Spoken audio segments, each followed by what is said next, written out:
ഇപ്പോൾ നാം ശ്രവിച്ചുകൊണ്ടിരിക്കുന്നത് morning voice എന്ന ആത്മീയ ശുശ്രൂഷയാണ്. ഇന്ന് അപ്പോസ്തല പ്രവൃത്തിയുടെ പുസ്തകത്തിൽ നിന്നും പഠനം നയിക്കുന്നത് കർത്താവിന്റെ ദാസൻ കുഞ്ഞുമോൻ തോട്ടപ്പള്ളി. പ്രാർത്ഥനയോടെ ശ്രവിച്ചാലും. ഇന്നു കരഞ്ഞു വിതയ്ക്കുന്നു, പിന്നവർ ആർപ്പോടു കൊയ്യുന്നു. ഇന്നു കരഞ്ഞു വിതയ്ക്കുന്നു, പിന്നവർ ആർപ്പോടു കൊയ്യുന്നു. ഇന്നു വിതയ്ക്കാമടിയന്മാർ, അന്നു കരഞ്ഞാൽ ഗതിയെന്ന. ഇന്നു വിതയ്ക്കാമടിയന്മാർ, അന്നു കരഞ്ഞാൽ ഗതിയെന്ന. പുതിയൊരു യുഗത്തിൻ പുലരി വരും, നീതിൻ കതിരോനൊളി വിതറും. പുതിയൊരു യുഗത്തിൻ പുലരി വരും, നീതിൻ കതിരോനൊളി വിതറും. അധിപതി യേശു വന്നിടും, അതുമതിയാദികൾ തീർന്നിടും. അധിപതി യേശു വന്നിടും, അതുമതിയാദികൾ തീർന്നിടും. ദൈവനാമത്തിന് മഹത്വമുണ്ടാകട്ടെ. അപ്പോസ്തല പ്രവൃത്തികളുടെ പുസ്തകം 2-ാം അധ്യായത്തിൻ്റെ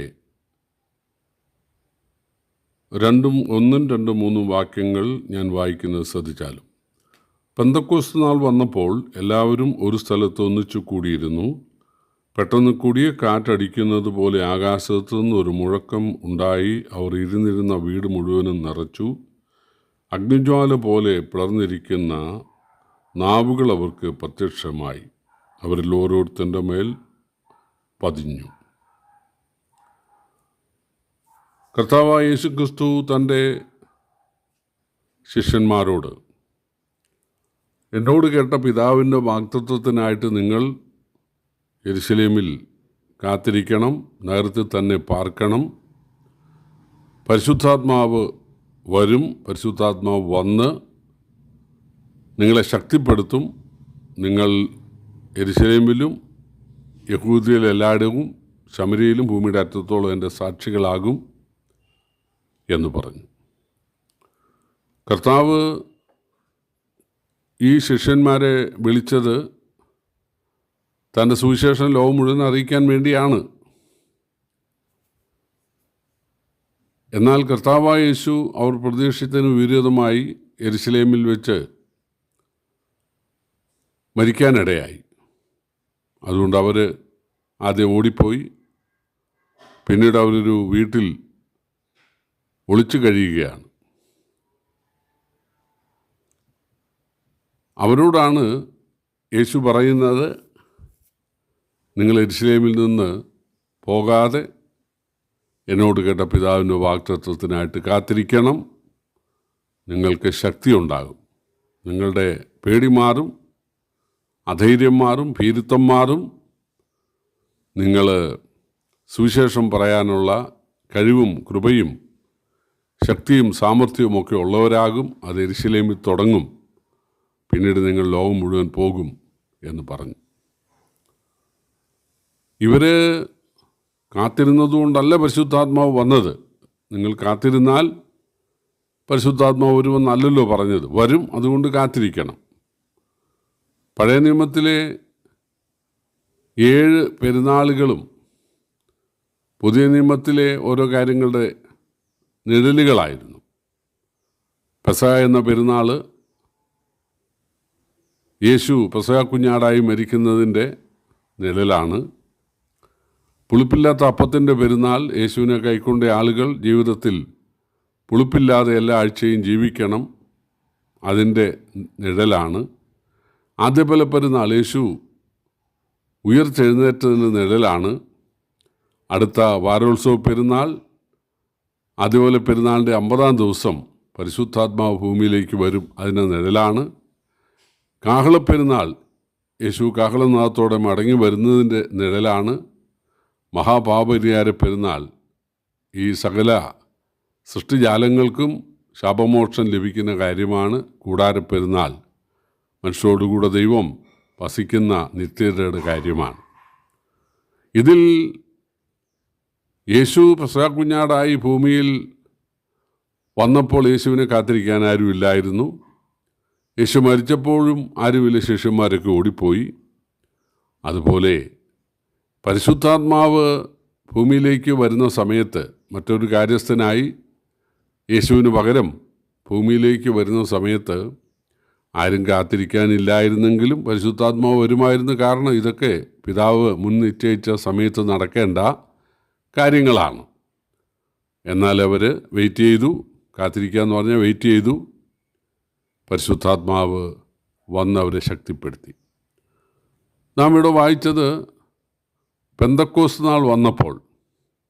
പെന്തക്കോസ്ത് നാൾ എന്നുള്ളതിന് പഴയ നിയമത്തിലുള്ളത് ബാരോത്സവ പെരുന്നാളാണ്. പെന്തക്കോസ്ത് പെരുന്നാൾ എന്ന് പറഞ്ഞാൽ, അല്ലെങ്കിൽ പെന്തക്കോസ്ത് എന്ന് പറഞ്ഞാൽ 50-ാം ദിവസം എന്നേ ഉള്ളൂ. അതായത് ആദ്യഫല പെരുന്നാളിൻ്റെ 50-ാം ദിവസം. എല്ലാവരും ഒരു സ്ഥലത്ത് ഒരുമിച്ച് കൂടിയിരുന്നു. മലയാളത്തിൽ എല്ലാവരും എന്നാണ്, പക്ഷേ ഇംഗ്ലീഷിലും മറ്റ് ഭാഷാന്തരങ്ങളിലും അവർ എല്ലാവരും എന്നാണ്. അതായത് 1-ാം അധ്യായത്തിൻ്റെ അവസാന വാക്യം മത്യാസിനെ തിരഞ്ഞെടുത്ത് 11 പേരുടെ കൂടെ എണ്ണി എന്നാണ്. ഈ അധ്യായവും വാക്യവും തിരിച്ചത് പിന്നീടാണ്. അതുകൊണ്ട് അവരെല്ലാവരും എന്നതിൻ്റെ അർത്ഥം 11 1 12 പേര് എന്നാണ്. പിന്നീട് നമ്മൾ അത് ശരിവയ്ക്കുന്ന കുറേ വാക്യങ്ങൾ കാണുന്നുണ്ട്. പത്രോസ് 11 പേരോട് കൂടി നിന്നാണ് പ്രസംഗിച്ചത്, അല്ലാതെ 119 പേരോട് കൂടി അല്ല. അതായത് 120 പേരിലുള്ള ഒരു സംഘമല്ല, ഇതൊരു വീടാണ്. രണ്ടാമത് ജനങ്ങൾ ചോദിക്കുന്നത് ഗലീല പുരുഷന്മാരെ എന്നാണ്. അവർ തമ്മിൽ സംസാരിക്കുന്നത്, കേൾവിക്കാർ തമ്മിൽ സംസാരിക്കുന്നത്, ഇവരെല്ലാം ഗലീലക്കാരല്ലയോ? പിന്നെ നാം ഓരോരുത്തരും ജനിച്ച നമ്മുടെ ഭാഷകളിൽ ദൈവത്തിൻ്റെ വൻകാര്യങ്ങൾ പറയുന്നത് എങ്ങനെ? അപ്പോൾ ഗലീലക്കാരായിരുന്നു. 120 പേര് ഉള്ളൊരു സംഘം മുമ്പൊരു ദിവസം കൂടിയിരുന്നു. ഇത് വേറൊരു ദിവസമാണ്, വേറൊരു സ്ഥലമാണ്. ഇത് 120 പേരായിരുന്നെങ്കിൽ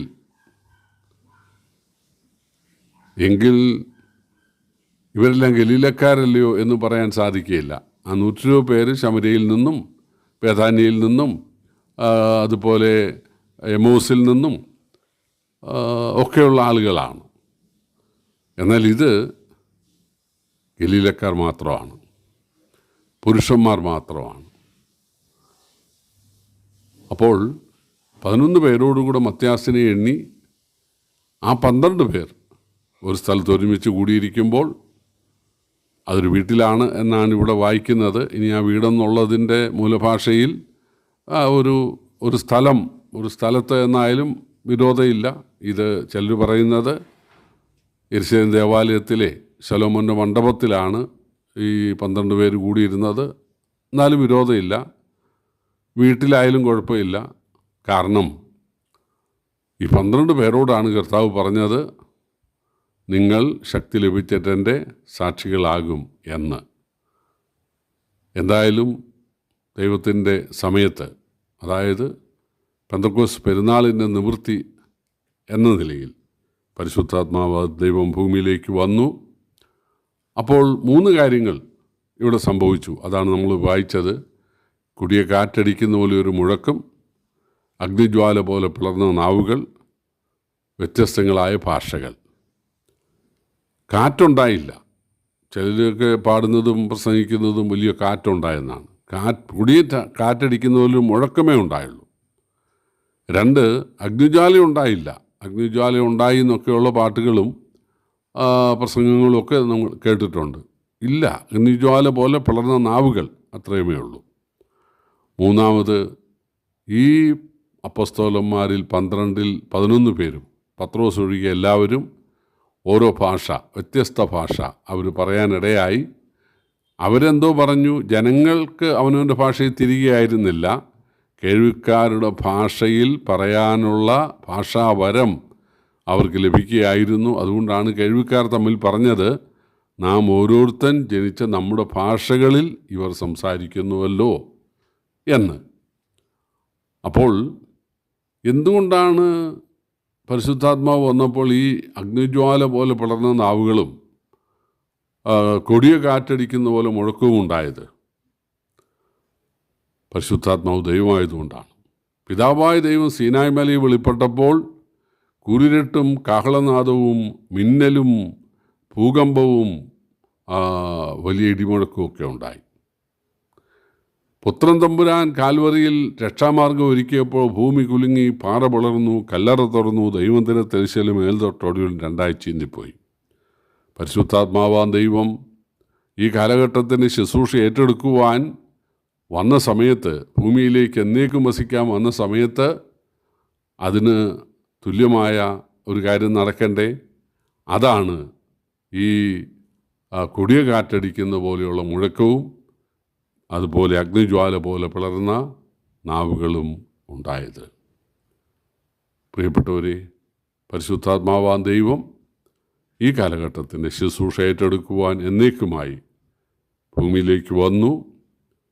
തന്നിൽ വിശ്വസിച്ച അപ്പോസ്തലന്മാരായ കർത്താവിൻ്റെ ശിഷ്യന്മാർക്ക് പരിശുദ്ധാത്മാവിൻ്റെ ആ ഒരു കൃപാവരം, ആത്മാവ് മേൽ വരിക എന്ന് പറഞ്ഞാൽ കൃപാവരങ്ങൾ നൽകപ്പെട്ടു. അവർ യെരുശലേമിൽ വ്യത്യസ്ത ഭാഷക്കാരോട് സംസാരിച്ചു. പത്രോസ് മാതൃഭാഷയിൽ സംസാരിക്കുവാനിടയായി. പരിശുദ്ധാത്മാവ് നമ്മുടെ ഉള്ളിലേക്ക് വരുന്നത് ആത്മീക ജീവിതം നയിക്കാൻ നമ്മെ പ്രാപ്തിപ്പെടുത്താനാണ്. പരിശുദ്ധാത്മാവ് മേൽ വരുന്നത് ശുശ്രൂഷിക്കുവാനാണ്, കൃപാവരത്തിനാണ്.